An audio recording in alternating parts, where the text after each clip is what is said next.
So take two, here we go. Let's set the stage. Why There you is go. this such an important launch for LG?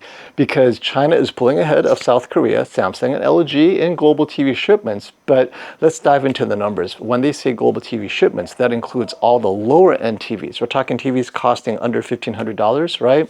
Mid-tier to low end.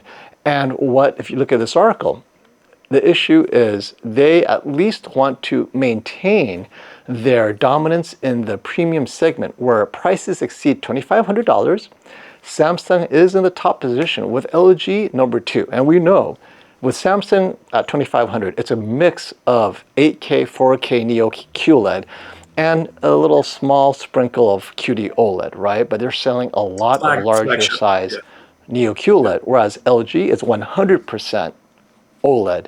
We're talking about the G5. This is their bread and butter Halo product. Hey friends, want to upgrade to Windows 11 Pro but can't afford the official price of $199? How about $21 or Windows 10 for $16 with my discount code SF20? Thanks to our sponsor, Whokeys. Yes, Black Friday is here. Get an additional 30% off with my code SF20. Go to whokeys.com, add Windows 11 Pro to your cart, apply my discount code SF20, and bam, only $21. Here's how we activate it. Go to your Whokeys account at the top right under User Center, click on My Purchased Orders, click on View Keys and Code, click Get the Key, copy the Windows 11 Pro key under Code Card, then go to your system settings, scroll down and click Activation, click Change Product Key, paste the key code, click Next, and you're done. So don't miss out on these amazing deals. Click on my links in the video description below. Let me go over some of the specs to get you guys excited for this. And if you guys are thinking of pre-ordering, definitely Val Electronics is taking pre-orders for the first allocation, all sizes. A lot of people have issues jumping in time. There are shortages in the larger sizes because all the rich people jump in early, right? So we work with Electronics to get Robert to lock you guys in. Call him, email him. Calling him gets Yeah. you the best chance. You're better off. Yeah. You're Yeah, better off talk to calling him Wendy. because Yeah, ask. say, hey, Yeah. Ask. Robert, let me talk to Wendy because she is Yeah. on top of it. And Wendy is Yeah. his wife, lovely, lovely lady. Yeah.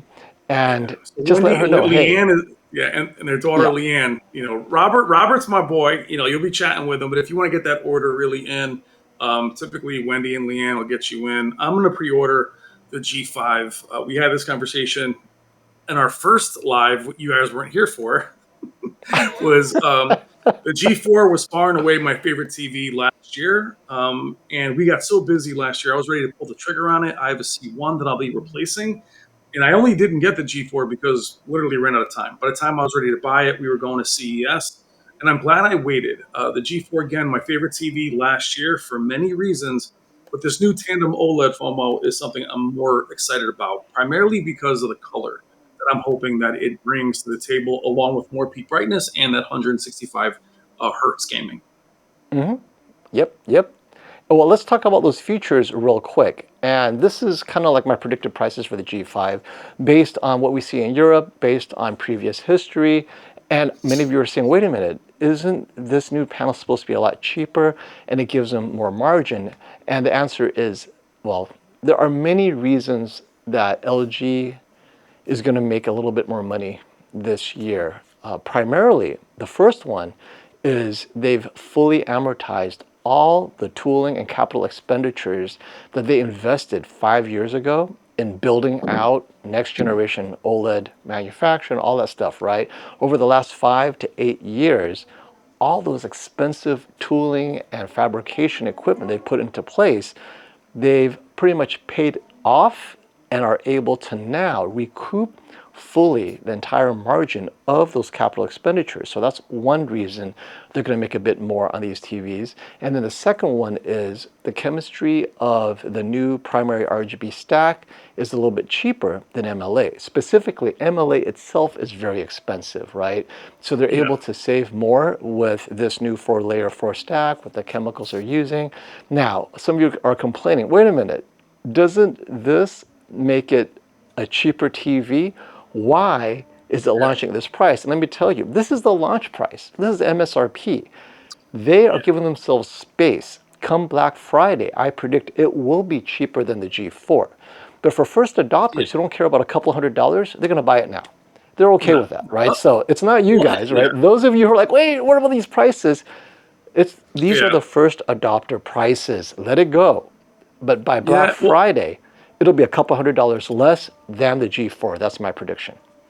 and FOMO, we need to say this very early on. I know finances are tight. I get the economy and everything else, but these companies really need to make money. Wait, wait, Brian, what TVs are you come talking out. I about? mean, they They're not really need rolling to in a make Rolls money. Royce? I mean, so the way I'm saying this is that TCL and Hisense, their approach is actually crippling the industry. It's getting you guys and myself thinking this is too much money. We're talking about an 83-inch OLED. 77-inch OLEDs not long ago were between $12,000 and $15,000. The A90J from Sony was $8,000 at launch. Nobody blinked at that price. That wasn't 20 years ago. That was 4 years ago.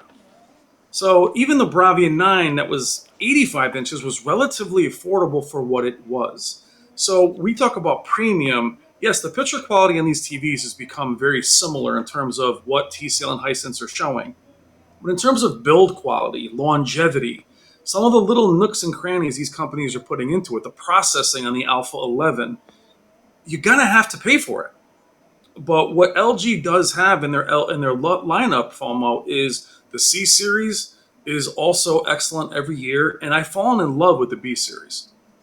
So you can go with a very large OLED, but I just think you guys and even myself, we want the world for like $1,000, A and Costco, there's baby. Costco. yeah, Costco. But I mean, you guys have to be realistic in terms of the freaking box that it's shipped in costs $500.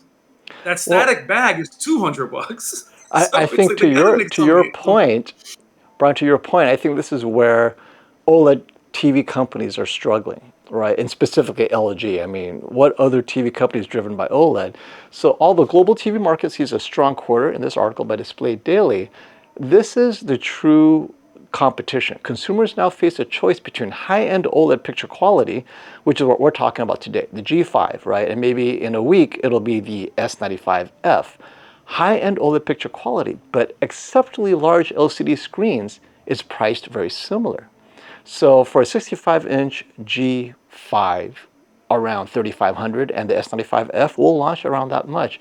3,500 gets you a 98-inch excellent TV from TCL or Hisense, and consumers are like, you know what? They're close enough. Maybe I'll get the 98-inch. And so this goes to my question for you, Brian. You love big boy, and 98-inch is definitely the new 85-inch. Of Which course. would you get? Because you're not saving money getting a 98-inch. You're just getting bigger with a slight drop in image quality. What are you looking at? Because I'll tell you, I think my family would go 98-inch, honestly, So because yeah, that and this just is impresses my kids, and my wife just loves that impact of a 98-inch. this is where the enthusiast comes in, because as much as I like those larger TVs and I do like them very much, I there's a reason I don't own one. I think they're still night and day apart. I still think OLED and mini LED are not close. I don't find them close side by side. They're not close. You will either crush the blacks or you will have blooming. When an OLED is in the room, especially these brighter OLEDs like the G series, there's no more. There's not even a single scene where the mini LED even appears brighter than the G series. I had it compared to the Bravia 9 last year. There was times where the Bravia 9 wasn't as bright as the G4. Hmm. So the specular highlights, the contrast ratio, they're still unbeatable. Where they're limited is size and price. So if you guys say you want to go larger and save money, I get that, but you are going to lose some of that picture quality. So for me, as I've mentioned, there's a reason I don't own one of those larger TVs. They're still not good enough for what I use. I can still review them and give them a good review, but not for my own needs. And that's so important as reviewers that I don't judge everything on what I want. I have to judge it on what I see in front of me. But as far as OLED still being superior, whether it's QD OLED or the new four-layer stack primary RGB OLED, I'm still waiting. I'm still sticking my stuff at the 83-inch because until they get larger, I'm not leaving OLED. Yeah, yeah, I get you. And I think it's because you know what to look for. And so, speaking Yes. of knowing what to look for, let's go over the changes to the G4 becoming the G5. These are the improvements we're going to see. What does the G5 have that the G4 doesn't? And I think these are the most standout features, right? You're getting Yep. 400 nits over 250 in a 100% window. So last year, you guys saw how impressed we were with the G4's full screen sports brightness, easily matching any of our mini LED TVs. The only one that actually Without slightly beat it and was the QM8. without dimming, Como, and without it Yeah, dimming without as dimming. well. No, without dimming. Right. The That's G5 knows vivid sports is what a lot of people get it for, or the G4. And I was so impressed they did it without dimming because they really preserved that cool, bright sports look in vivid mode very well. And this year they go even brighter. Now, whether this will dim or not is another matter. We'll see how aggressive they are. But if it's even close to last year, this is definitely a win. Now, for the HDR freaks and all of us, they're going from 3,000 to 4,000 nits peak brightness. Now, obviously, in filmmaker mode, it's never going to get close to 4,000, but that's on paper, maximum possible in full white. So a lot of you are asking, well, what about color? So color goes from 1,500 nits color to 2,100. Now, which color? This is LG's color in general, but ultimately it's an improvement. And to be fair to QD OLED, it's not going to exceed QD OLED luminance, but it gets so much closer that maybe the difference isn't important for the consumer who now can say, wait, this is actually pretty good. Now, we'll have side-by-side comparisons to see how good that is, but this gaming feature may end up being the game changer for many of you. 165 hertz versus 144 last year. So for those who are out there getting a PC gaming rig or you're buying a 5090, when you get a 5090, you're literally paying for the extra 20 frames. You're going from a 4090 or a 3090 to a 5090. You are going from 120 to 140 or 140 to 160 native, right? And your TV needs to reflect that if you're a serious gamer getting a PC, because that 20, it's not like you're going 5 frames, you're going a full 20. To me, I'm more of a console guy, right? PS5 Pro, Xbox, this is irrelevant. It doesn't matter. You're not going to exceed 120. You're lucky to even get 120. So Brian, how important is this? Because to me, it's not very important. I don't PC game, but you're Mr. 4090. Is this important for you? I would say the 144 was a nice jump. I didn't think it was a big deal last year before I started experiencing 144 myself. Once I kind of switched over to 144 with the G4, the C4, and the QD OLEDs, even with the new TCL, I had a hard time going back. The reason I say that is with DLSS, for you AMD guys, that would be FSR. You can get to these frame rates if you drop some of the settings, and they're worth dropping if you want that ultra frame rate. Again, guys, PC gamers spend thousands for a 20% jump, 30% jump. Mm-hmm. So when you go back to, and I think also from at 165, it's not just you don't have the scaling problems you had with 280 or 500 hertz. So on older titles, they are buttery smooth and they are worth it. But for me personally, that's just flexing. 144 to me was plenty. What I'm chasing with the new primary RGB tandem OLED is color volume and just more color at that higher brightness. The 165 is just a flex, just to say they have it, which is great because they have NVIDIA, all that. So I wouldn't chase it. I think I'd be happy at 144 because actually, FOMO, even with DLSS, 4K 144 max is hard to obtain, but Mm-hmm. it's still a great thing to have. And Fraser is asking you, Brian, did you get your pre-order in? When are you getting the 83-inch G5? I did. So I do have a pre-order in with Value Electronics, simply because, and this is where, I mentioned it earlier, for us doing reviews, you can't base a review on your personal needs. I mean, no mini LED would stand a chance. Whenever Foam and I review something, we have to kind of clean the palette and think about how a TV stands on its own. For me, LG has always been like a fantasy brand that I've always wanted since the C7, C8, C9. So I've always loved their style. I love their preset image as well, FOMO. The G4 was the TV that I loved last year. I was ready to buy it. It just, by the time I was getting ready to buy it, CES was around the corner. No reason for me to buy it now, but the G5 for me, it will be my TV for 2025. Just because also they're really the only company that'll be giving me exactly what I'm looking for. And I want to address this question. And big hello to Classy. He's here. Actually, you know what? What's up, Let's just Classy? get Classy's super chat in. Thank you very much, my friend. And we'll get to you, Ahmad. That's a good comment right there.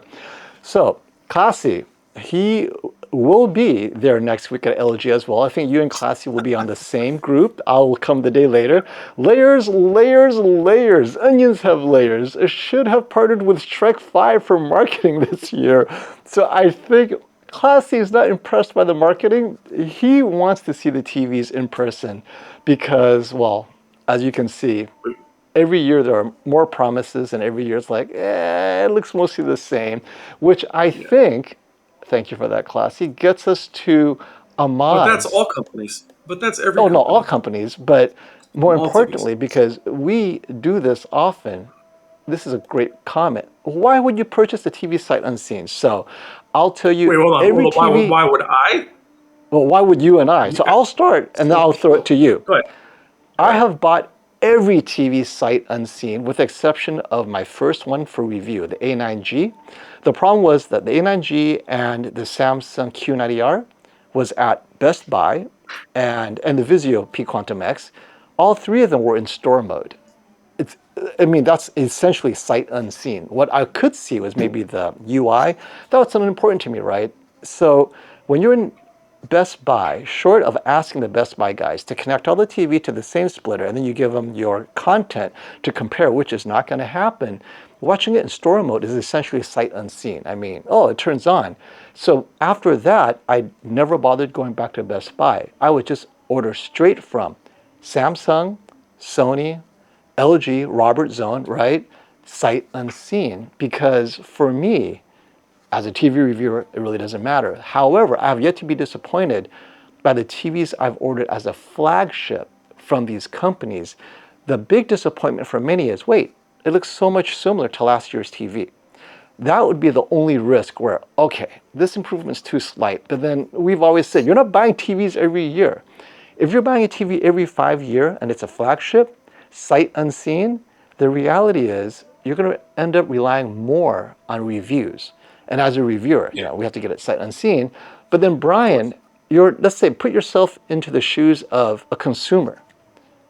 Would you buy a TV sight unseen? Not as a reviewer, because we get that sight unseen all the time, but as a consumer, in this day and age, what would you do? Sight unseen No, or no. go ahead. The last TV I bought sight unseen was a Panasonic Plasma. So I've always checked reviews before I became a reviewer anyway. But you gotta remember, guys, sight unseen for me is different than it is for you. I have already seen it. And I'm gonna see it Tuesday hands on.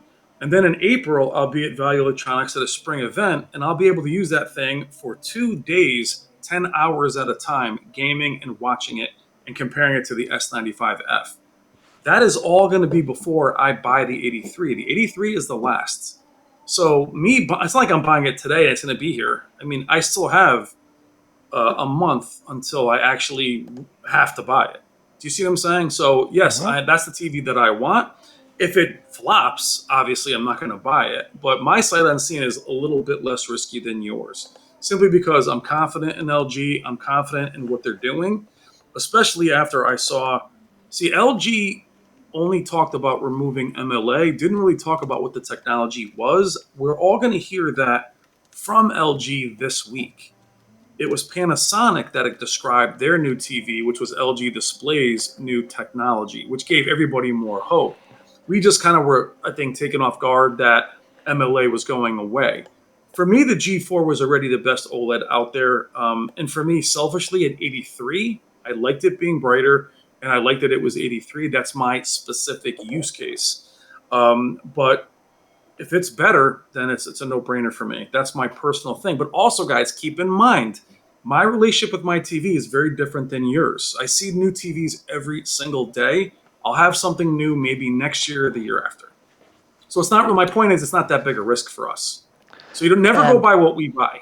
well, and that's It, another thing is for the average consumer who do not get to go to LG, who do not, and when you go to LG, it's just an LG TV. So all you can verify Yeah, is, oh, it looks great yeah. in a room.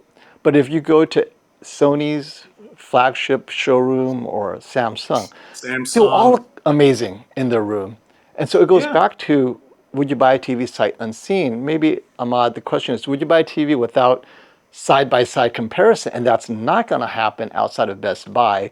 And even within yeah, Best Buy, they're not next to each other. They are literally across, depending on where the cubicle is and where the display is. You're going to be yeah. running from TV to TV, playing completely different things, right? One is Lord of the Rings, another one is their own demo material, another one maybe is playing YouTube, whatever, right? I don't know if that's helpful. So let me ask the consumers out there, like, essentially, aren't you buying the TV sight unseen? And if you do see it, it's just to see it that it turns on, and if you like the UI or not, right? So I think today's state of affairs buying TVs, it's mostly sight unseen to me. And we're talking about the flagship TV, not the mid-tier stuff. Well, and well, even our mid tiers, the mid tiers like we have with this QM6K that FOMO and I both have. I mean, everything from that tier up is pretty damn good. I mean, they all have the specs. A lot of them have everything they need.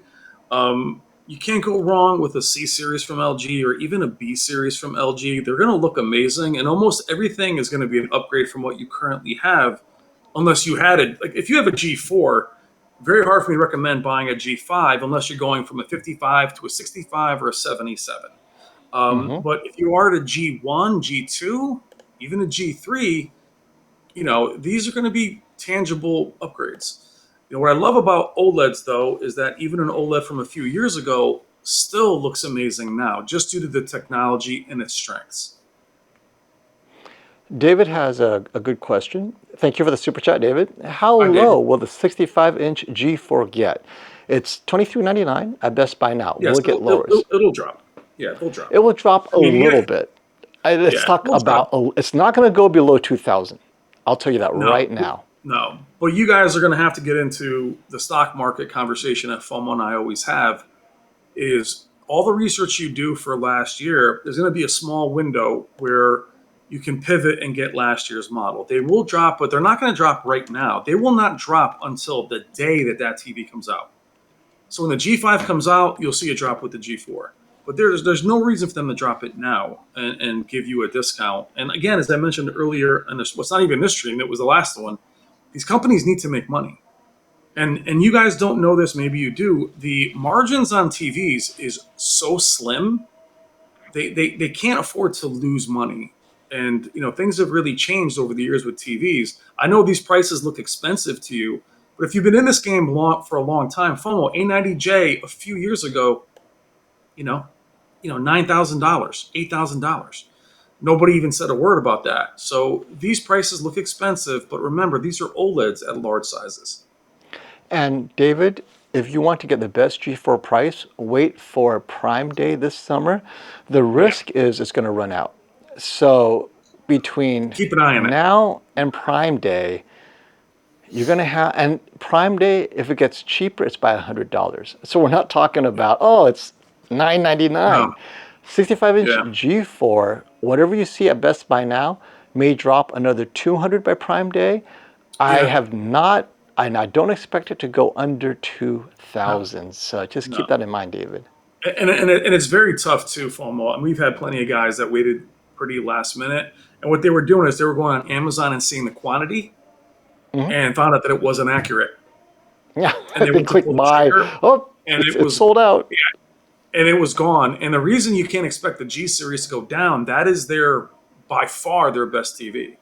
That's not where they're going to take the loss. So you might see the C series fluctuate, but you will not see the G series. The G series is built completely different. The wall mount, everything about it is just more premium than the C series. So it's going to be hard to hope that one. So I would You, recommend buying it right now if that's you what know you're what I looking need to for. do is I need to answer this question by making it a feature. My friends, the feature this year is no stand. So that's another upgrade you're going to get this year is no stand. When you get the So yeah, G5, it doesn't matter what size it is, you're not getting a stand. You're going to have to get the stand separately. I apologize for yeah, that, Titus. yeah. Yeah, that's... Well, Not good. and typically the stands from last year will work. The G3 stands worked on the G4. Is this a big deal? And let's clarify it. Yes, it is a big deal. But if you were, its strength is to be flat against the wall. So that's their biggest feature. The TV is the same length or same width from top to bottom. So I know you feel like you're getting ripped off, but you'd have to buy a Walmart for the same wall mount for the same price as a stand. I don't mount my TVs, but there's so many other stands out there. The Santa stands are amazing. They're $100. They go flush to the ground. They have more flexibility. So I know it's a pain, but they're not going to be able to give you the wall mount and the stand. Yeah. Ultimately, it'd be great if you could choose one or the other. But these are things that are pains in the butts. But I rather them not even have the wall mount. But it is something that people are looking as a feature. But it's not like you're And not getting anything from them. They're not giving you nothing. no, I love this point from Cartel from Hell. I love that name. Having Nice the name. 83, I know, right? Love that name, actually. Having the 83-inch G4, which has MLA, I'm hoping the G5 doesn't suffer from raised blacks. The MLA gave the G4. Since the G5 doesn't have it, fingers are crossed. I got to get back to those inky blacks. So this is definitely, your experience may vary. And personally, I didn't notice my G4 having the obvious raised blacks, but then I watch in a light controlled room. Maybe this is a problem in brighter rooms, kind of like QD OLED, where in brighter rooms, it hits the scatter plate that's on the QD OLEDs and it does raise the blacks a little bit. And some are saying the MLA has that. So if G5 doesn't have it, then it won't suffer from raised blacks. It should be deeper, in theory, on paper. And if Classy's still here, I'd love to hear his comment, his prediction on that, and what his experience was with raised blacks on the G4 last year. I didn't find it to be distracting, but Cartel did, right? So Brian, did you notice any raised blacks on yours? I did not, but Cartel, if you could follow up and let me know where those raised blacks were, because if it's in gaming, that's not the TV. That's Yeah. there's such bad HDR in gaming now, which is really a problem for WRGB OLEDs because they do have banding inherently in the panel that show up in gaming. So I found a lot of times, Cartel, where I had to lower the brightness because, or at least the in-game brightness, because a lot of those games, Alan Wake 2, Silent Hill, they're raised by their nature. So let me know in the comments if you saw raised blacks and what kind of content you saw them in. Sam, what's up, baby? Sam posting. Thank you, Sam, for visiting and giving us the generous super chat.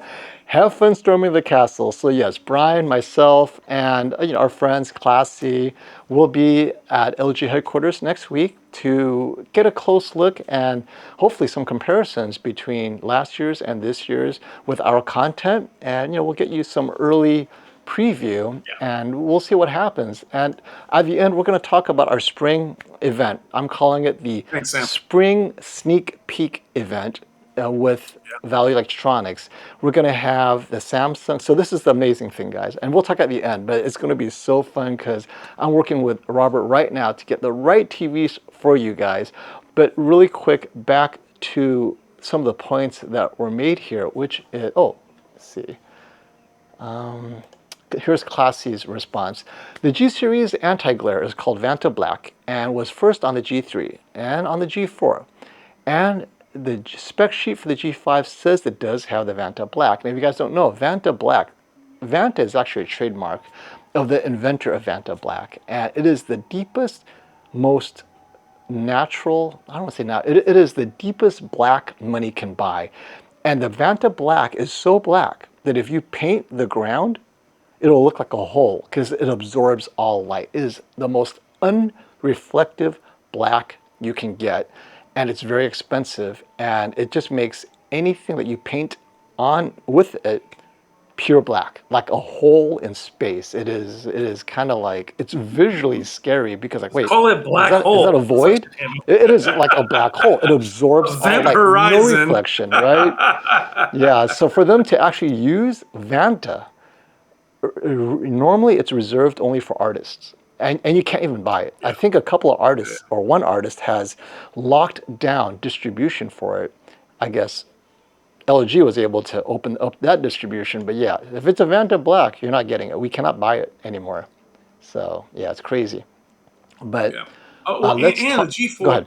But real quick about reflection handling and if it raised the blacks with the lights. If that's what you're talking about, Cartel, hell, there's not a TV in existence that does well in a bright room as far as not changing the image. Even the Samsung QN90D last year, QN95D, because of its reflection handling, it would look like a QD OLED a little bit. It would look matte. It would erase the black. So if that's what you're talking about, I mean, OLED's real strength is in a dark room anyway. The G4, I reviewed it in a bright room. The reflection handling is very good, but you can't expect the blacks to still be black when the sun is on it. QD OLEDs are unwatchable when the sun hits them. They turn white. So if that's what you mean, Mhm. any TV is going to really struggle. And here you go. All right. Now, let's talk about, real quick, Let's talk. What's up, our Craig? Quick this food. is my realistic expectation. Pizza. So I know Brian is locked in on the 165 hertz, 144 hertz gaming, right? That improvement for him is the reason why he's getting the G5. Now, on the other hand, the reason I'm getting the G5 is twofold. One is the 400 to 250 nits 100% full screen white. I really want to see Yeah. how bright it can get and whether it dims at all, because that's significant. That is almost twice as bright as last year, right? So logarithmically speaking, how nits measure brightness is you have to double the nits to get double the brightness, and going from 250 to 400, that's close, right? Not quite Yeah. double, but it should be noticeable. Now, going from 3,000 to 4,000 nits peak, honestly, less noticeable because that increase is only 1,000 nits relative to 3,000. Going from 3 to 4, that 1,000 nits, not as noticeable as you think. Now, going from 1,000 to 2,000 would be much more noticeable. And this is, again, white peak brightness. Who knows what the window is? And once you calibrate for D65, like filmmaker mode, it may not be that much brighter. Now, nits color, though, may be noticeable because some of the Yep. colors are really desaturated on the G4 if it gets bright It enough. can be So if it's those two very things bright. for Yeah. me is very important. Yeah, and for me too, FOMO. I mean, like the loss of color during very bright scenes is not noticeable unless it's next to something that can retain the color. So for me, I really don't need the TV to be brighter than it is. I think it's already bright. It's the color retaining that I'm very excited about.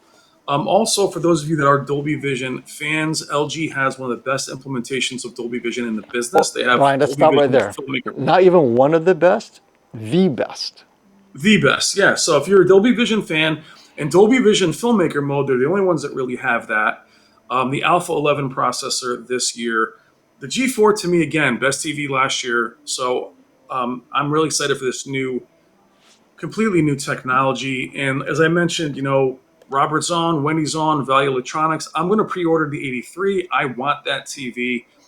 They're ready to sell me it last year, but we ran out of time. And Yep. as I mentioned, for 2 years in a row, FOMO and I have been in Scarsdale, New York, for 2 days in a row with the G series right against the QD OLEDs. And that's a big event for us at Value Electronics. We plan on doing it again this year. And you can pre order the G5 right now. I imagine maybe even the C5, but probably just both the G5 right now, FOMO, that you can pre order from Robert. Oh, Robert So, will lock in either one. If you want yeah, so, a C5 at 83 inch, which is going to be fairly popular, he could lock yeah, that in. Any of the 2025 models coming in, he's getting a first allocation, and yeah, he would love, and just remember, tell him FOMO and Brian yep, sent you so that yeah, he's like, oh yeah, yeah, I have these. He has store yeah, credit discounts for you guys, even though yeah, it's MSRP. If, yeah, and I highly recommend, you plan to get a sound bar or any accessories yes, or warranty, extended warranty if it's the C5, yeah, because the G5 comes with the warranty and it's it part does. of Yeah. the replacement, the panel replacement warranty. I think it's awesome. The only OLED with that. Well, and Robert, Wendy, and Leanne could also help you if it's say a G5 that you want to like not just the wall mount, but you want to stand. They sell the stands too. They use the stands that are there in the store. I've used those stands all the time. So hit them up. But I would call. I would if you want to email them, try to get on the list. But I think it's $1 to pre-order, but I would call them. And again, Robert, Leanne, or Wendy can help you. We'll be And he there doesn't before charge you know until it. it ships. That's another It thing. does not He's charge not going social. to It's charge very until it safe. ships. Yeah. Yeah, and so what I would do is I'd lock that in. We're going to see them this week as far as the G5. We're going to have hands-on with the G5, C5, and the QNEDs. And then if you guys pre-order it, you'll see us there, I think in April, where we'll compare it. Oh, Robert's actually in the chat. Robert, what's up, bro? Hey, You'll Robert. see us. You'll see us in April. We've done it. This will be our third year, FOMO. Third year? Yes, Is our this our third third or year fourth year? doing a live stream Yeah. sneak peek of all the Yeah. amazing TVs, We do two the days in a flagship row. TVs. Yep. Yeah, we do 2 days in a row, and we compare that to the flagship QD OLED, which was the S95C, the S95D. This year will be the S95F. It's amazing because we were able to compare Jennifer Gala, we compare gaming, and we spend about 10 hours a day. We do two back to back. Typically, it's a Saturday and a Sunday. It's a big deal, and it's awesome that Robert kind of gives us the store for 2 days. But if you want to pre-order it, you can pre-order it now, and again, it won't cost you anything. Yep. And speaking of that spring event, this is the part that excites me the most, which is this. We're talking 83-inch versus 83-inch, where they use the same panel technology, Brian. So That would we be amazing. have the Yeah. G5 S95F. At Yep. 83 inches, it is both using, or rather, we don't know if Samsung will be using primary RGB OLED. I suspect they will, but we'll find out the truth quickly enough how bright the S95F can get, assuming they're both Yep. using the same primary RGB OLED. Who's really unleashing what? I think that's going to be an exciting one. Now, obviously, we'll Yeah. have the 65 inches QD OLED, fourth gen, versus Yeah. the G5. But then at the Yep. 383 inch, they're on the same technology. I'd say Yeah. same So stack. yeah. I'm hoping it's the same stack, because if it's not, you're Yeah. going to see a huge difference. Well, and FOMO, I think what got me excited about the G5 was actually Panasonic and Florian from Samsung. Because once we found out that there wasn't going to be an 83-inch OLED, a QD OLED, Florian, who amazing respect for him, basically like the godfather of HDR, right, FOMO? He, he is he is Dr. HDR, is what they call him. Yeah. Yeah. So when he said that they chose that same technology without really saying it, it's as close as they could get to QD OLED, and they were confident that it was that close. So that'll be amazing. I'm not sure we'll be able to see 83. They typically both release a little bit later, but no matter I'm what, we'll follow up and yeah, do that again in yeah. comparison at Roberts. If the 83 is available, so it's in May. We don't have the exact date in May yet, but Yeah, if the 83 usually is later. available in May, we'll do it. If it comes later, then we'll have to do it later. For Yep. sure, though, it'll be G5 versus S95F, and at the 65 inch. And if the 83 is available, that's going to be amazing. Yeah. Now, Farouk, And I've already pre-ordered mine from Robert. The risk, I think, with what's interesting, FOMO, the risk with the stack from Samsung, if you're a gamer and it comes out and it's 83 inches, is that Game Motion Plus is pretty awesome. And they're the only ones that can compete with LG. So no matter what Sony does at 83 or whatever they do, those two are still going to be your gaming powerhouses. And then Samsung has, I think, two or three more presets than LG, and they're also going to be 165 hertz. So it's yeah. going to be really interesting to see what they do. But I'm still going to take the risk, FOMO, if I grab that 83 before. Well, sight unseen, man. That's how you roll. Sight unseen, baby. Now, Yeah. speaking of sight seen, That's how I flow, baby. What's up, Farouk? Farouk has a great question from many people. Do you know if the 65-inch G5 or G4 is brighter than the 55 of the same models? So 55, 65, normally their peak brightness measurements and everything are very similar. Now at the 83, there may be subtle differences because it's so much bigger, right? But I'm Just more pretty screen comfortable surface. saying that whatever you see as a 65 on review, your 55 should be within 1 or 2% of that. And that's panel variability. So yeah, you should be Yeah. okay And trusting the that's just 65-inch measurements. yeah. And Farouk, that's just due to screen size. But as we say with TVs, especially if they're the same family, go as large as you can. You're better off thinking that the picture might be, due to pixel density, a smaller TV will be cleaner. But at those sizes, unless your face is against the screen, you're going to be clean no matter what. Get the biggest one you can. 65 is a Yeah. great size. What's up, Matt and Now, Bev? And Ruby? Matt and Bev, we have to address this every year. Thank you for bringing up again. Is burn-in still an issue on the G5? So realistically, burn-in is always a risk with OLED because OLED is organic. Organic is unstable, right? And what you guys have to remember is this is why LG kind of puts its money where its mouth is with a 5-year panel replacement warranty. So G5, G4, G3, G2, they're all their flagship OLEDs, and LG has put so much cooling and thermal efficiency into their panels that they're willing to offer you guys a panel replacement policy that does cover OLED during those 5 years, even if you game on it, right? They're very comfortable with that. But the risk is always there, at least this way. If you get it, LG will replace it plus labor. So I think that's something that, this is why I do recommend LG as an OLED for Yeah, those who are nervous about it. I think it's yeah, worth that. So let's look at the QD OLED, right? Let's say the Samsung S95F. Slightly better here and there, right? Let's say you go to the shootout, oh my gosh, Samsung won by 1 point.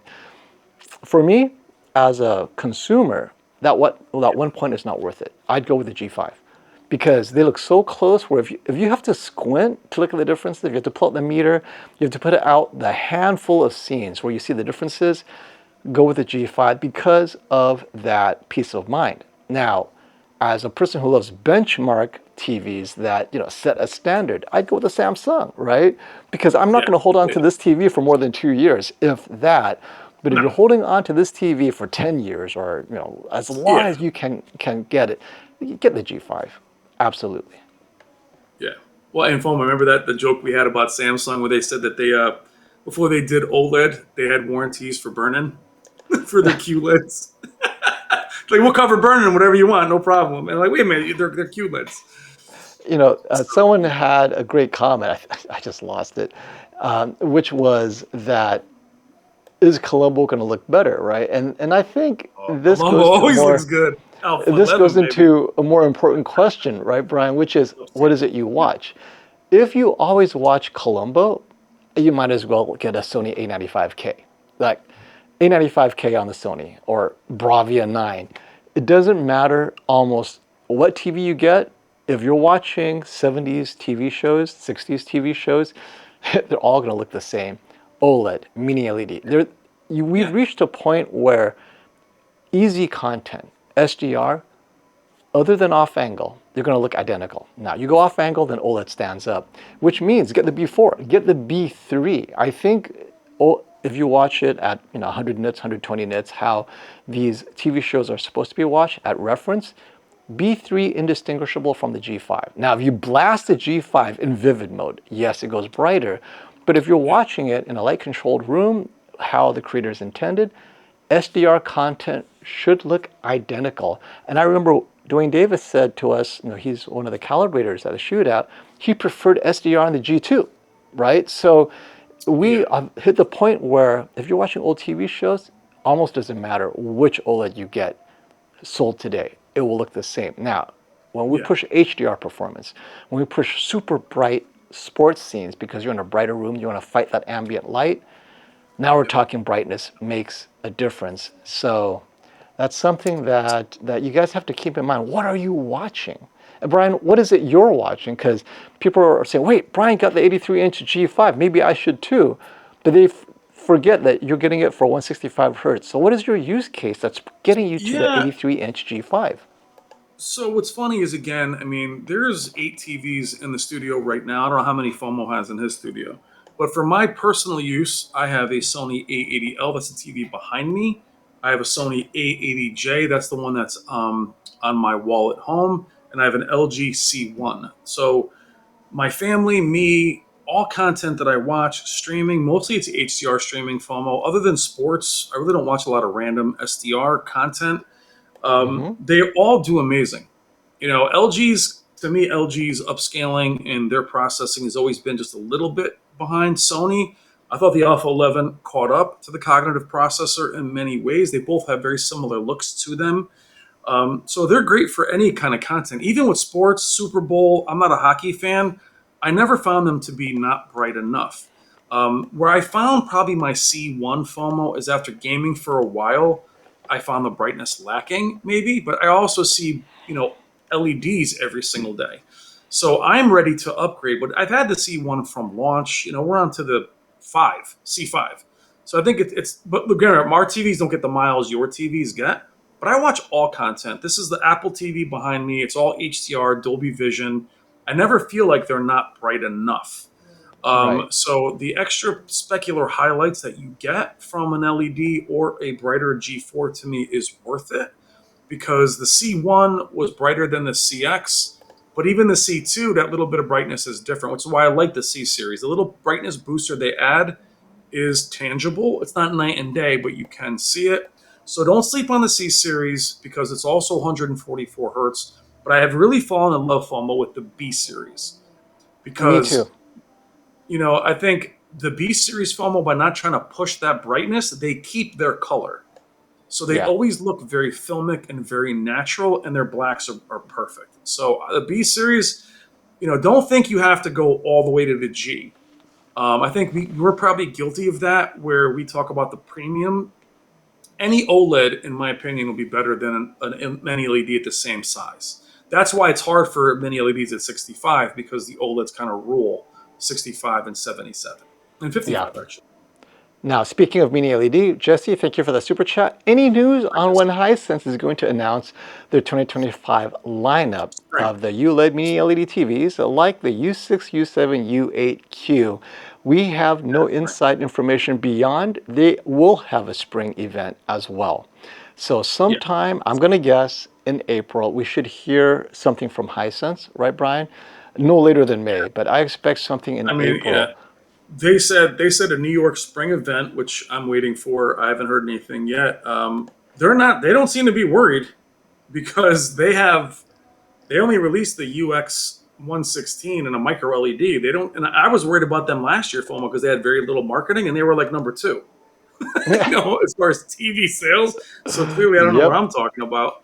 Well, I mean, you're looking at very big differences with Hisense from year to year. But again, a TV at the same size, I don't care if those TVs are 3,000 nits, they're not going to beat a G4 at the same size. It's not until they get And, to 85 that they can do anything. What's up, and Jason? thank you, Jason, for the super chat. How closer do you think the G5 color will come to the A95F? A95F? Maybe he meant A95L? Or the new Well, I A95? mean, I guess QD OLED? this is how you guys are going to try and trip us up. So I know what this guy, Jason, I know what you're doing, baby. So what do you got me to say that there isn't one or it's called this? I see what you did Oh, there. laying a trap for Brian. You almost got So FOMO. let's just talk QD OLED in general. How close do you think the That's G5 awesome, will Jason. come to QD OLED? It depends on the content, Jason. Like we said, if you're watching Columbo, indistinguishable, right?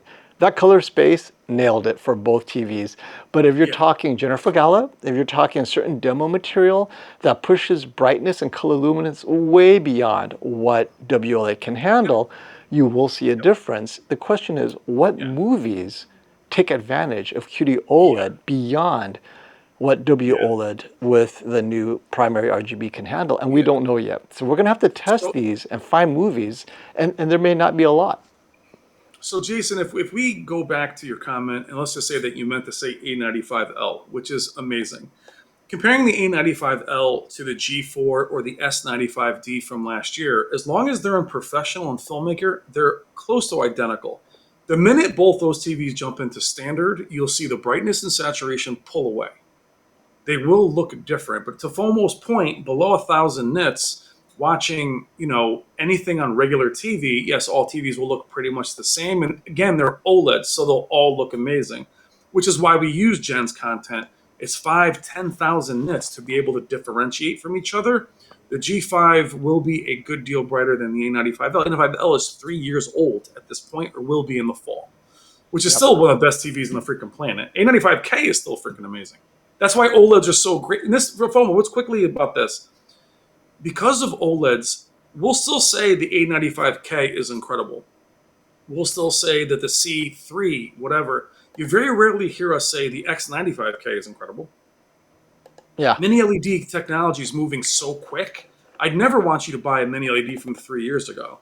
But OLEDs, you can have a freaking C9 and still be happy. That's what's so great about them in terms of their image quality. And Try to get me to talk about the Sony. That was smooth. I don't know what you're talking about. I don't know what you're saying. I don't know what you're talking about. I went there for the sushi. Oh, Brian had his first sushi in I had a Japan. lot of fish. Oh, I loved Raw it. sushi. It was one sushi and 2 shots of soy sauce. I'm like, dude, it's swimming in so. Well, me And being he's yelling, smaller. more soy sauce, more soy sauce. I go, dude, So you already swallowed your sushi. So Brandon and I actually had we had our first not sushi but raw fish sushi. So Brandon wasn't gonna have it, and then I was like, I'll do it. So we both ate it, and Brandon ate his first one and took a sip of the soy sauce and drank it. So we both ate it. I love it. Yeah, Hey, Nathan. that was Japan was incredible. I mean, incredible. Yeah, no, absolutely. Yes, we'll Nathan do it has right a great. value. Yeah. Nathan had a great request. Will you guys do a bright room performance video showing the G5 versus G4 and how the screens look in comparison? That's what this spring sneak peek is all about, is comparing last year's to this year. So you got the G5 and then you have the G4, and is it worth getting the upgrade? So last year you saw that the G3, the G4, there were some improvements here and there. And if those improvements are important to you, get the G4, and if they aren't, get the G3, right? And then we saw how we put up the 8K TV out there, and wow, the G4 was brighter than Samsung's latest 8K, which kind of blew my mind. I did not expect that at all. So, well, as the TVs are finalized and making sure they're coming in May, we're going to have what we can get for you guys to help your buying decision. So one of the funniest moments FOMO and I had, I love the QN900D, the 8K Neo QLED Mini LED. So we had it on last year. Robert really went all out. He had all the TVs. The QN900D, unfortunately, was there at 75. So we had so the QD OLED, and the minute we turned them both on, FOMO turned off the. It's like, yeah, I can't show that. He turned off the Q900D because the S95D didn't appear to be brighter. It was brighter. So yeah. And for you guys that are asking about Japan, yeah, we were there with Caleb. Was there, and we hung out with Vincent. Me and Vincent did some Japanese. Wait, Brian, you didn't just hang out with Vincent. You and Vincent were singing love ballads at a karaoke bar. Yeah, we were singing some. I'll just leave it at that. Yeah, me and Vincent were doing Japanese karaoke at about 4 a.m. So, he's not going to tell you that. I got the pictures if you want to see them, but that was fun. Get a blast. We also met John Archer, who's awesome. We met John Archer. We follow his work on Twitter. All these journalists, Rasmus, we hung out with. These guys from the UK side were amazing, and it's really, really great time. I can't tell you what we saw, but the food was incredible. I didn't see anything. I don't know what you're talking about. All I saw was Japan, man. You drove down for I saw some Trinitrons, right? Yeah, actually, I did a video on the Trinitrons. It was incredible. Sean has a great question. Anyone see the Do-It-Yourself Perks latest video using old LCD panels with DLP projector backlight to produce images rivaling OLED? It was very interesting. I wonder why no TV makers have explored it. So something to keep in mind, Sean, is when you niche down to a certain use case in a certain lighting condition with certain technologies, you'll always find that scene, that movie that's going to rival OLED. But if you're watching sports, movies, YouTube, across the board, all different lighting situations, then does it still rival the OLED? Now, I haven't seen this in particular, but it wouldn't surprise me if it did. But I would still get an OLED because I know it covers all my use case, and more often than not, it looks great. Whereas old LCD panels with a projector, whatever, right?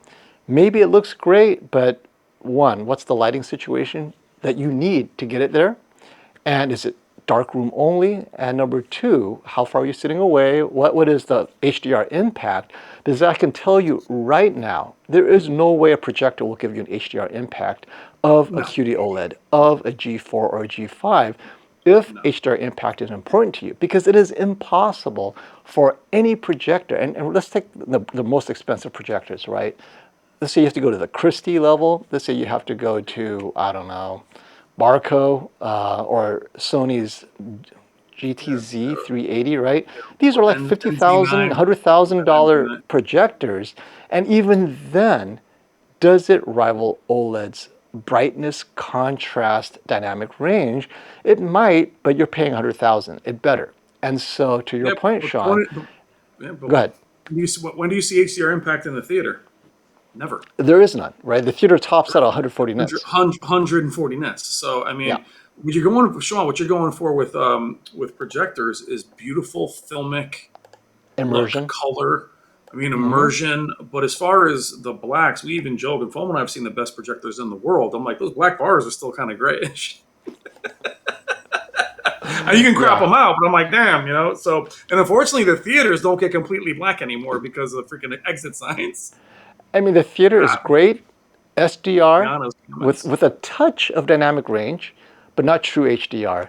And yes, Brianna. SDR content will rival OLED, but we've said that with Mini LED. I've seen Mini LED, which we saw this year. The QM6K looks amazing.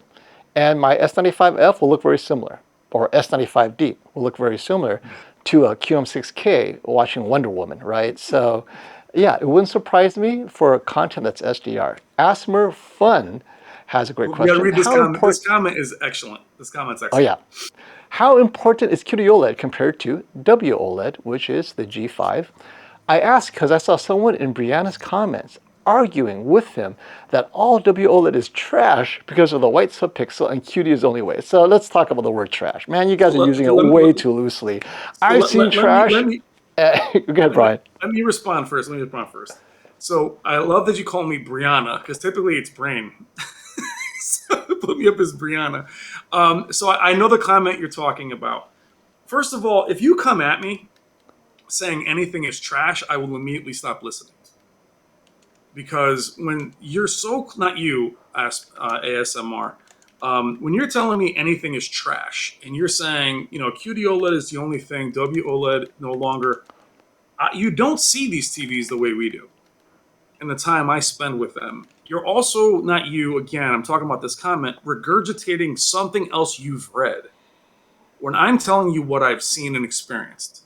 So telling me with maybe another creator, no, I liked it, ASMR. I thought it was cute. I'm better than being called Brain.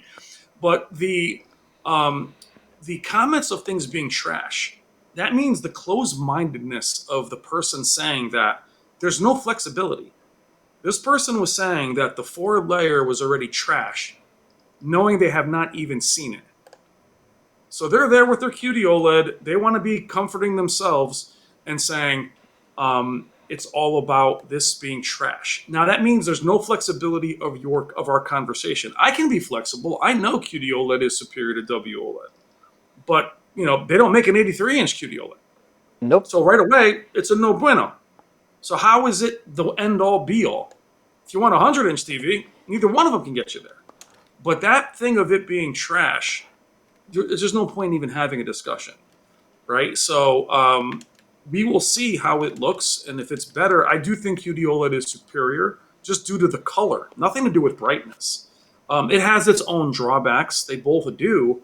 But to think that WOLED is like, you know, the oldest thing in the world and this doesn't have any value is absurd, in Yeah. my opinion.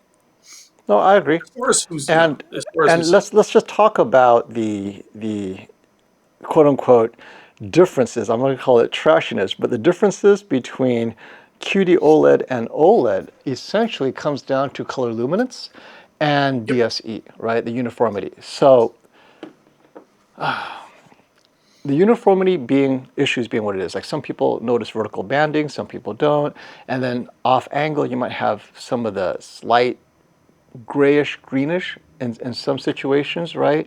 But now I'm pulling out specific content, specific screen patterns to show you. But I guarantee you, when you're watching something like Columbo or Marvel's, Avengers, whatever, right? We When you're love that. watching that stuff, you're not going to see those differences No. because the Avengers is not pushing color luminance. It's not pushing anything that the G4 cannot handle. Now, if you're gaming, maybe, right? But then what are you gaming, right? If you're gaming Nintendo, no. But if you're Yeah. gaming the latest HDR, where the HDR has certain color spaces that the G5 or G4 cannot handle, you might see that difference. But that, again, that difference is subtle. I mean, trash Yeah. is not subtle. Trash is obvious. You're going Roku Yeah. TV from 2023 Oh, against an yo, he's OLED bringing TV. back All right, Vizio. now we're like a Vizio that doesn't even turn on. So Well, and let's reserve the word trash when it's yeah, deserving. yeah. Otherwise, it's like, well, everything is trash. So, I don't mind using And, the word trash, but it's got to be deserving. yeah, and FOMO, if you guys want to know where you'll see the differences between a QD OLED and an RG or WRGB OLED. And FOMO, I did this at the shootout last year on Jen's Japanese demo, which is the Samurai demo. And it has a beautiful orange saturation. And that demo was 5,000 nits. And in the room, compared to every TV, the G4 looked the best. It was actually more saturated and it had more color, but it Hmm. wasn't accurate because the reference monitor showed it to be different.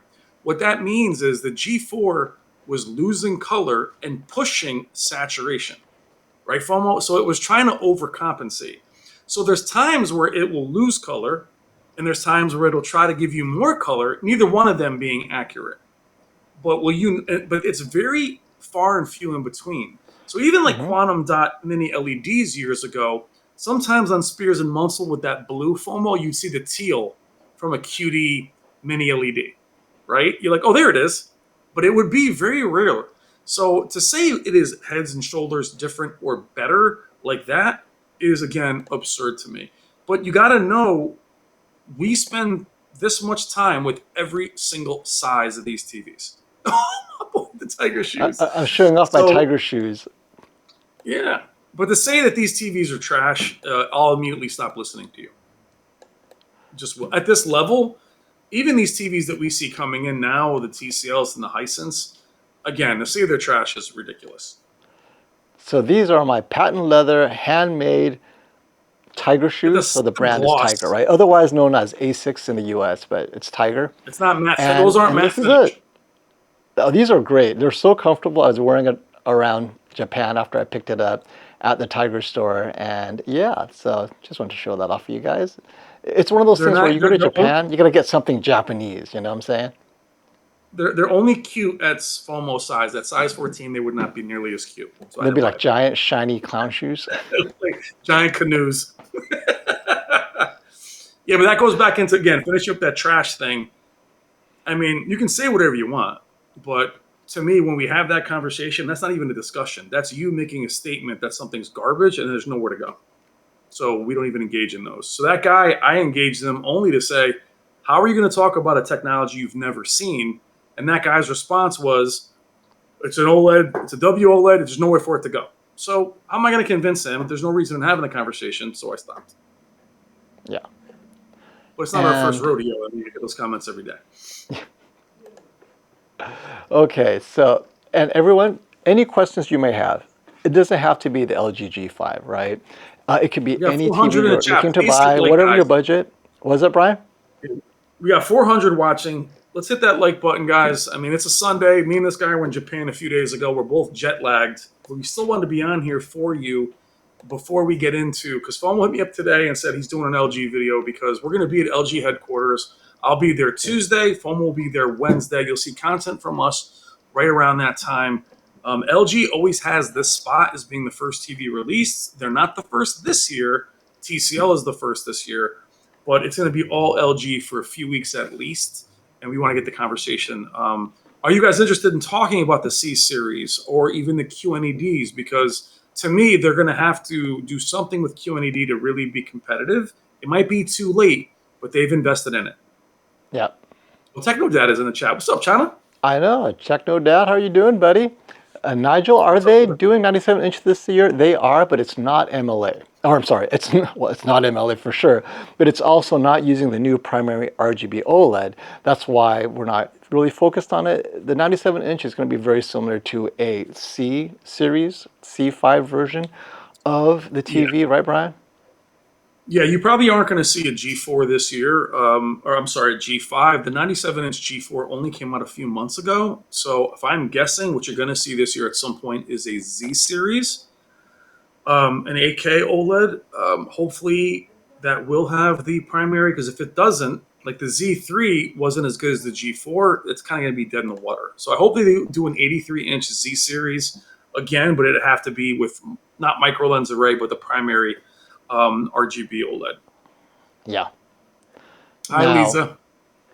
let's talk about their quote unquote mid range Project Mayhem. And this is kind of like a sweet spot for me because if I'm buying an LG OLED TV, whether it's last year or this year, it would always be between the B series, whether it's a B4 or B5, or the G series, mostly because the C series to me is like, it's a little bit more expensive than the B4, but barely brighter. And if I'm going to save money, I might as well go all the way into the B series and truly save money. 83 inch B3, B4 last year, I think 83 inch is like under $3,000. That's the way to go, right? Get the larger B series size and enjoy the immersion, because the larger OLEDs gets you that brightness and it's more noticeable when it's large. So even though, quote unquote, the peak brightness might be a little less, it's okay. And if you really want to go high performance, then you go with the G series. So to me, the Yeah. C series is kind of stuck right there. And many will say, wait, what about their latest alpha? I have yet to see the alpha processor make a difference in anything, honestly, right? Whether it's the G, the C, or the B. I think whatever alpha they stick in there is working fine. I have not seen motion issues on the B with the quote unquote lesser alpha. Now, gamers who are super serious, they might as well stay for the G. Like, why are you getting a C series? Because if you're truly saving up for a gaming TV, then get the flagship gaming experience and get the G series. So to me, it feels the C series is a little bit in the middle of two different TVs that actually do better for their constituents. But that's me. I know a lot of people love the C series, but for those who are just watching regular TV on the C series, I challenge you, look at the B series. It looks really good. I mean, you and I were so impressed at how well the B series did at M-Wave last year. I'm like, wait, this is the B3? It's not even the B4. And it was killing it in color accuracy out of the box against both the G and the C. It was closer to accurate than those two TVs. And our LG rep, George, he was like, yeah, I don't get it. This B series is really good. And he Yeah. didn't So I realize how mean, good it was until we had it side by side. yeah. See, I disagree in the sense that I am a fan of the C series, and that could be just a love affair I've had with it since they released. It was always because it was the flagship phone model for years. They always had an E or a W series that was like their. It was always just different in design. I think where we struggle with the C series is we both feel like it should have had some kind of MLA, or obviously it should have. It's like everything went to the G series. But if you remember, FOMO, when the G1 came out, it was basically the same as the C series. It just had a different chassis and it had the wall mount. So we really want the C series to have more. Hold on a second. We have some trolls in here. You got it? I got the Yep, last one. yep. So I'm banning people who are bored on a Sunday. yeah, I got the first one, Sarah, and then the other one. But Yeah. anyway, the C series ends up for me still having a sweet spot. It's at 144 hertz instead of 120 hertz. It does have the Alpha 9 processor, and it Hmm. is a good deal brighter than the B series in the right content. So I think it's worth it. The problem is we feel like it should have more of the specs that the G series has. So for my rule of thumb, FOMO, I feel like the C series should perform like the year before's G series. So like the C4 should be as good as the G4, right? That's how I feel they should be. Martin has a great question because I actually did a video on this last Yeah, year. Martin. Which LG OLED would you recommend for the PS5 Pro? Which I have and have been playing extensively. I love it. It'll only be used for gaming. So the good news is you don't have to go beyond 120 hertz on any panel. So I honestly believe either the Samsung S90D or the G4 last year. I don't think you need to spend any more money than the G4. Don't even think of the G5. If you're just gaming and stuff, the G4 more than holds its own as a PS5 Pro gaming TV, and you might be able to get a larger size come Prime Day this summer. or the Samsung S90D, because a lot of people don't like the One Connect box. Looks great on the PS5 Pro as well. I have the S95D 65-inch. I love it. But again, you know, people don't like the One Connect box because it's that extra point of failure. And even, so I see you don't say specifically LG OLED. I like the G series, but the C series is fine if you don't need the extra Yeah, brightness, right? So yeah. you can get It's even still larger size in the C series, and let's go even more extreme. How about the B series at an even larger size? Any of those OLEDs will be fine if you're in a light controlled room. If you're in a brighter the room, B. mixed Yeah. use, right, might go with the G4. Brian, what do you think? Yeah. Well, and the B series is still 120. I think it was the A series that was 60. How many? A few years ago.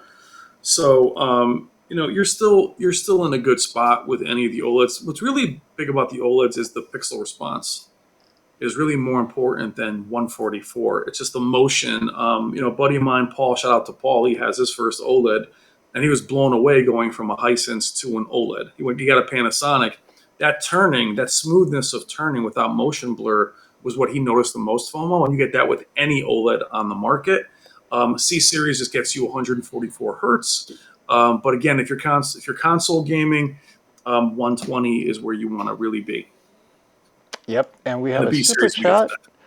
I'm going to hit the super chat first, then we'll answer your question, Nigel, because that's a very good question. All right, Palmer Wallace, coming from a calibrated JVC 4K projector with a 100-inch screen in a light-controlled room focused on hockey and movies, a 97-inch mini LED or 83-inch OLED. So if it's 83-inch OLED, it has to be a G series for the brightness, but if you're in a light-controlled room, then any 83-inch OLED will be more than bright enough for you, including the least expensive among the 83-inch OLED, which would be the LG B series, 97-inch mini LED. So you may notice DSE because on your projector with the screen, there is no DSE. And that's one of the beautiful things about a projector Yeah, on a perfect screen. actually. There's no DSE, right? I mean, off angle, on angle, it's very uniform. So I'd say go with OLED because OLED has less DSE than mini LED. And among the 83-inch OLEDs, you got the C or the B. Save some money because you don't need the extra brightness. So I'd say go with the B4 and save a bit of money because I think in a light controlled room, that's more than bright enough compared to your projector. What do you think, Brian? Well, Palmer, I mean, I know you're going from a projector. It's just always hard to lose size, and you're giving up even. I mean, a 97-inch. There is no 97-inch mini LEDs actually, so that would be a 98-inch or 100-inch. So my suggestion for you is to abandon OLED altogether and grab a 115-inch TCL. Unless you're trying to The save money. 150 last I would, year's yeah. 115-inch I mean, I TCL. because Go a little Palmer. bit I mean, bigger. Yeah. if you're a home theater person, that size is going to hurt, and you're not you'll get the OLED blacks, but I rather if you get like a TCL, you know, mini LED because the 98-inch mini LEDs from LG that's a QNED 89, you know, I think you're going to miss the size. I would go with the 110 or I think it's the 150. Is it 110? If there's a 115? 115 inch. Yeah, The there's a one 110 last year's Hisense. flagship, the Yeah. flagship Yeah, TCL last check. year, Yeah, 115. hit up Robert Zone and grab that because I think that size. I'd rather see you go up in size, Palmer. Because if you were at a 120-inch or larger, you'd be screwed. But you're at a 100-inch, go and grab a larger mini LED, and I call it a day. I just can't. I love OLED. I just can't see you losing 3 inches. That inch, those inches do matter in TVs. You won't be happy. Yeah. And this is a great question, Nigel. What differentiates LG from other manufacturers? So I think the big two, and we're talking LG OLED from other OLED manufacturers like Samsung and Sony. The big two for me is LG has the best Dolby Vision accuracy out of the box. It doesn't need any firmware updates. It looks good out of the box. And Samsung doesn't have Dolby Vision if that's important to you. I don't think it's important for me, but those who find Dolby Vision to be key to the decision making, LG's Dolby Vision is really good out of the box. Sony, it's hit or miss with Dolby Vision. Some models are great, some models not so great. A couple of firmware updates later, it might be great.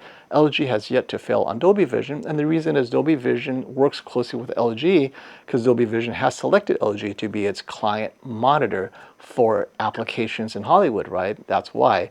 And then the second thing is the G series uniquely has a 5-year panel replacement warranty. No other brand offers that yet. I'm hoping others will. Those, well, not the Dolby Vision. To me, that's not a deal breaker. The 5-year panel replacement warranty, I think, is huge. No other TV model or make, OLED or not, is going to offer you a replacement, panel replacement, and that's the most expensive part of any OLED repairs, the actual panel itself. So I think that's critical, is the panel replacement. And then lastly, its game modes are pretty spot on. Now, Samsung is close. I like the Samsung Game Motion Plus for console gaming. But LG consistently impresses gamers with their HEIG, and it's just their tunability for gaming. If you really want to dive deep into calibration and LUTs and whatnot, LG offers more than Samsung in that regard. So that if you really want to dive deep, you can get it as accurate as possible with its 3D LUT. So those are the few things off the top of my head that's unique to LG. Brian, I know you have LG TVs. What makes it unique for you? Well, I mean, LG to me is they have the most experience with WOLED, being kind of the creators of it, the modern WOLED. More Sony created or invented OLED in the 90s, but LG has been the torch carrier, since a lot of us have been into the industry. And when it comes to any manufacturer, guys, it has to be, do you like their signature? What I mean by that is each preset that you use, even filmmaker modes, don't all look the same. I like LG's signature because they will go with accurate, but at the same time, they do like to have that saturation. They like to keep the colors. So I like the way their presets are set up. They have many presets versus some of the companies only having 3 or 4. I do like their Dolby Vision implementation. I do like their game modes specifically. So to me, and I like the design of the OLEDs. I like everything LG for the most part. So what separates them are, again, their processing, their image quality, and I like their presets, which for me is their signature. And I have faith in them because they are pioneers, obviously, with LG displays. So they're the ones creating things like MLA. They had 2 years before they released. In my opinion, they held on to it too long. They should have cut QD OLED and done that first. And this primary OLED, the fact that they have it already, FOMO, that means they had that 2 years ago. Yeah. So to me, they're still the pioneers, and they are, innovative enough. So I rather follow them with their signature technology, right? So I much rather follow Samsung Display if QD OLED is what I'm looking for, which is why I think Samsung is the best at doing QD OLEDs. Yeah. And another question for you, Brian, is in a perfect world, how big OLED TV size would you go with, Brian? I mean, the 97-inch is absolutely gorgeous. The problem with the 97-inch is, again, you're lacking I have a hard time, and a lot of other manufacturers struggle with this too, is buying something larger. If you remember FOMO, I think it was it the G3 the G3 at 83 wasn't as bright, didn't have MLA. It's the G3? Right. Yeah, The so the G3 G3. has MLA. It was the first year of the MLA. So G2, the G2 83 didn't have MLA. I could never recommend it not being as bright as the smaller ones, right? So it's always hard for me. So it was really hard for me to recommend a 97-inch G series if it doesn't have 144 hertz or, at the time, micro lens array. So as long as it's, for me, the best size was 88, which was the Z series, but I think 97, as long as it has everything the smaller ones would be, 97 to me is the perfect size. Yeah. And Brian, 110, 115 is actually too big, to be honest. I think this is a great question for you, Brian, because we talk about this I all the agree. time. If you were set on getting an 83-inch S95 FQD OLED and then you realize it's not and you're in tears, but now pivoting to the G5 Devastated. because the G5 has Yeah. 83-inch, is that 6-inch difference from a 77-inch QD OLED It's massive. that big of a deal massive. breaker? So It's the answer is massive. yes, right? Yeah. It's absolutely massive. And I'll tell you this, you can even ask Classy. Classy went backwards and got a smaller QD OLED. I think, and I think he instantly regretted it. You have to be around these TVs to see the differences in size. 77 inch, I have one 77 inch now, and it's going away very soon. Once that C series comes up from the basement, it goes right on the wall, and the 77 inch gets donated. I cannot go down in size. I had the S95D in for review, the S90D at 77 inches. You want to watch my videos on the S90D versus the A80L? It's night and day. There's no sitting closer. That does nothing. So you can put the phone in, you put the TV in your mouth. It's not going to make any difference. It is a massive difference. Now, why I was looking for a QD OLED instead of the G5 is I simply just wanted something different. It wasn't that I thought it was much better. I just wanted something different. So I pivoted back to, and even in my video, I ran back to LG because I could never, I don't care if the S95F is 5th generation QD OLED. There's no way I lose the size. Impossible. But you have to see these TVs and own them to really know it. Going into the store, think about it. When you're in a store, FOMO, you think you're close to the TV. You're still 20 feet away. It's when it's like, look, there's an 83 inch behind me. You have to be close to them. I game from 5 or 6 feet away. If I went 4 feet away, it would not make a difference. You need the 83. Yeah. So I'm going to answer Jason's question one more time. He meant S95D, not A95F. And I love that the spell checker made it A95F. Like, oh yeah, is that what you meant?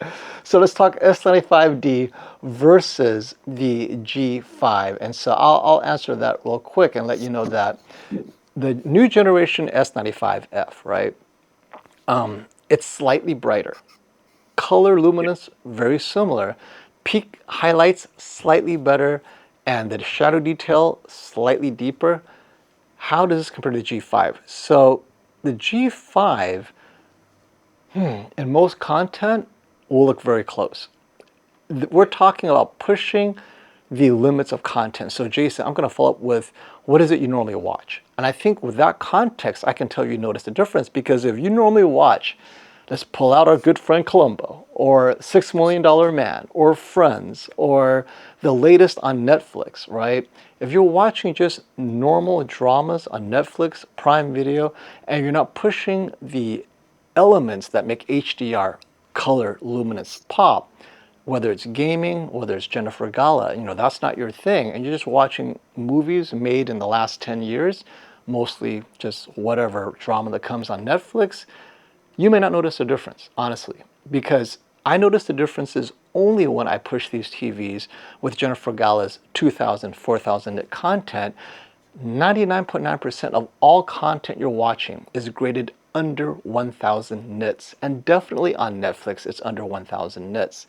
You won't notice much of a difference at all if that's your content. But let's follow up and let me know, Jason, what is it you're watching? And if it's sports, the G5 will destroy the S95D. And the S95F, I have my doubts they can keep up in sports. I honestly do, because Samsung has a reputation for dimming down bright full screen sports. I mean, it's not dim, but there's no way that it has kept up with the G4 in the past, and I don't think it'll keep up for sports watching with the G5. So yeah, hopefully that helps. And Cody Moore says, can we please just get a 100-foot OLED? Maybe you meant 100 inches. And we have something close. It's a 97-inch OLED that's currently, what, $25,000, $24,000? So we're there, Cody, at a 97-inch size. Call Robert. Call Robert. It's there. It's available. Oh, I have videos on it. Hey, big thank you. Thanks, love Nigel. To be here too. Now we're going to wrap up soon, so get your last minute questions in, please. Glad that you're here on a Sunday. Another 5 minutes and we're off. But just to let you guys know, next week you guys are going to get a lot of great content. Not just from us, but from all of the TV reviewers out there, flying to New Jersey, LG's headquarters, to give you a sneak peek into what LG is doing. And then we're going to have our own sneak peek spring event where we're comparing the G5 to the G4 to the S95F and whatever Robert may have available as a 2025 model. So normally we have it in April, but this year it'll be in May because of the slightly later launches and releases this year. but we're going to have Yeah. fun, right? And this is not a shootout in the sense that there's no calibration. It's out of the box, and as we all know, it's early in the year. Firmware is not fully baked. So no final decisions on what's great, what's not, because these TVs might get slightly better by the end of the year with firmware being what it is. But that's what makes the sneak peek spring event fun. You don't know what's going to Yeah. happen with the firmware, right? Like, oh, what is this? And then 3 weeks later, okay, they fixed it. Yeah, and it's always been very stressful for Robert to try and get these TVs. Last year, we want to be able to get them at the same size. I think we had larger TVs with small. We'll try to get the same size for you guys and give Robert some time. It's a lot of stress for him to try and get these TVs in before we can get there. But what's great about us spending that, it's just me and FOMO. Robert's there. The store is basically kind of closed, and we're there to order, meaning if you want to see certain content, we can rock that. We bring consoles with us. We may even do a PC this year. We'll see. But we'll get the content going for you, and we do about 10 hours a day. So don't miss it. And then you'll be able, and hopefully, I mean, he has a G4 there already. There's also an S95D there. So if we have time, maybe we'll match up S95F to S95D and then G4 to G5 and see how they compare. Two. Okay. So a lot of people are asking, when will we talk about Sony? When is the reveal for 2025? And I'm going to say, look to high def for now. He has insight into when we're doing stuff. And since he's not subject to any special Oh, is requirements, he what do you mean? Is he leaking? I'm throwing high def under the bus here. You know what? High def, he's your man. I'm looking to high def for information, right? Yeah. So when it comes to Sony stuff, Yeah. just look to high def and we're good. Yeah, I mean, I'm telling you guys, I don't think you understand. I mean, NDAs aren't, there's a legality to them as Right, well. right. His Chinese leaks But are quite yeah, entertaining. So they're very entertaining. But I'll tell you that, I mean, there's so many people in these chats to make sure that we're not chatting about what we saw. So yes, there's NDAs. I mean, there is legality involved. It's not that we don't want to tell you. It's just it's not worth it. yeah, I and mean, so let, I'm let's sure as hell not going to say anything. let's hit this Say that question right really quick. This is a good one. Not because not many people know about the disadvantages of QD OLED. So, not counting size, does QD OLED technology itself have any downsides that WOLED doesn't? And there's actually two that people talk about often. I'll start with the most common one, which is that QD OLED has a scatter plate. So if you guys don't know QD OLED technology, real quick, the quantum dot has only red and green. That's the quantum dot layer. Blue is an OLED layer. So the blue OLED goes straight through the color conversion layer, and it goes through a scatter plate. Then you get the blue coming from the blue OLED. But that scatter plate also receives light from the room, creating a slightly lifted black. So even though the TV may be off, when you have bright light shining on the TV, it'll look gray. And when you have real content, some people complain that in a bright enough room, everything is slightly lifted, not the contrast isn't quite fully there. And that's was the biggest complaint. And then the second one is color fringing. So if you're using it as a computer monitor, if you're using your TV to look at fine text, at the very edge between white and black where that text is, you'll see color fringing. WOLED doesn't have that either. And lastly, Yeah. a QD OLED is relatively new, whereas WOLED has been around since what, 2006, 2007, right? The earliest releases where they already dealt with burn-in. They already had all the solutions. And now we're so far into WOLED that LG is comfortable offering you a 5-year panel replacement warranty that even covers burn-in. QD OLED, we're still in the early stages. We don't know what burn-in Yeah. looks like until 5 years has passed, right? It was Yeah. only released in 2021, 2022. We're not yet at 2027 where we can get enough consumer complaints to say, oh, I guess this first generation is starting to get burn-in, if any. We just don't know. And I Well, know and that also, Ratings is doing their little longevity, and I think yep. maybe, maybe not. We don't know yet. So there's still that unknown risk.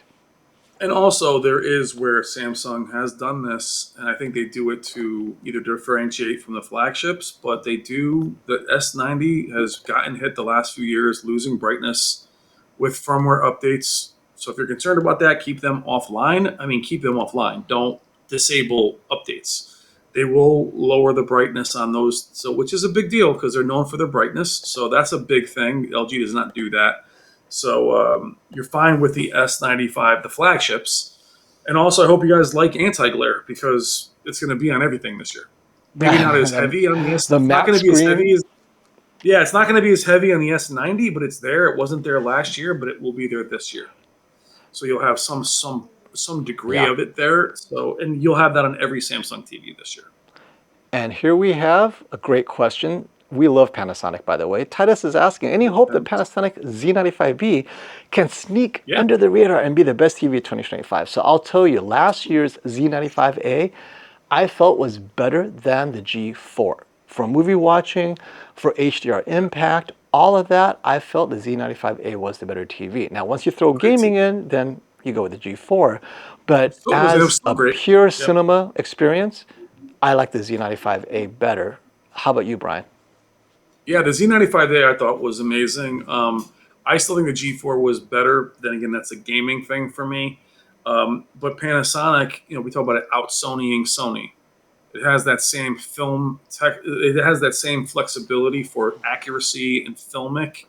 I think the Z95B again is going to have the same 4-layer stack as LG, and what I saw from them at CES was very impressive. Plus, they have the best cooling system in the business and the best Oh, audio in the business. absolute best. We Yeah. we will have those TVs in for you. We'll have all three. We'll have the mini LEDs and the Panasonic TVs. I'll try and get the largest one I can, and we'll see how it compares. But I'm excited for Panasonic, and I'm rooting And for them as well. also, Titus, keep in mind, Panasonic has assured us that they're going to be at the TV shootout this summer, and they're in it to win it. They're not in it just to get a participation prize. They expect their Z95B to beat out the G5 and Every whatever and comer whatever there Sony brings as and the best whatever, TV. yeah. Yeah. And I mean, and look, I've contacted Panasonic. We all did when we saw that thing from their president. They're not going anywhere. They're not leaving. I mean, whatever their president said, I think that was maybe an old-fashioned thought process of, There hey, we was an need to make more money. old-fashioned get the troops I think, roused up. yeah, I think he thought if it was going to be in the newspaper, he had no idea how we run with things, or Twitter, or X, whatever you call it. So they're not going anywhere. They're here. So I would definitely still purchase them if you want to have the best image quality. They're incredible. I think the Yeah. the Z95B is going to be phenomenal. And Tony Tonez, great question. Is it worth TV calibration at Value Electronics or at home? Is there a difference in calibrating at the store versus at home? So there are two things. First of all, the calibration itself, right? If you reach out to Value Electronics and let them know that FOMO sent you, whatnot, he'll give you a 5% credit that could be used for calibration, could be used against any of that and any other bundles available to him. That will definitely reduce the cost of calibration. So one, it'll be cheaper to get it done at Value Electronics using the credits and the FOMO deals available to you. Now, number two, at Value Electronics, Dwayne Davis is the calibrator. I think he still is this year as well. He's one of the premier calibrators out there. So if you don't know Dwayne Davis, he's a very good calibrator, and he does calibrate for Value Electronics.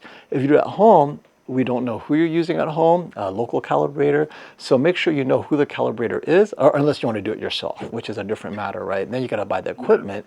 But the biggest difference is, you know who's doing the calibration at Value Electronics? Ask Robert, hey, Robert, is Dwayne doing it? Is it someone else? And he'll give you the information so then you can see for yourself if this is the calibrator you want touching your TV versus doing it at home where, depending on where you're located, there may not be a lot of options, short of calling Classy to see if he'll drive to your neighborhood, because he does his regular routes all over I'd say the East Coast, near Midwest, right?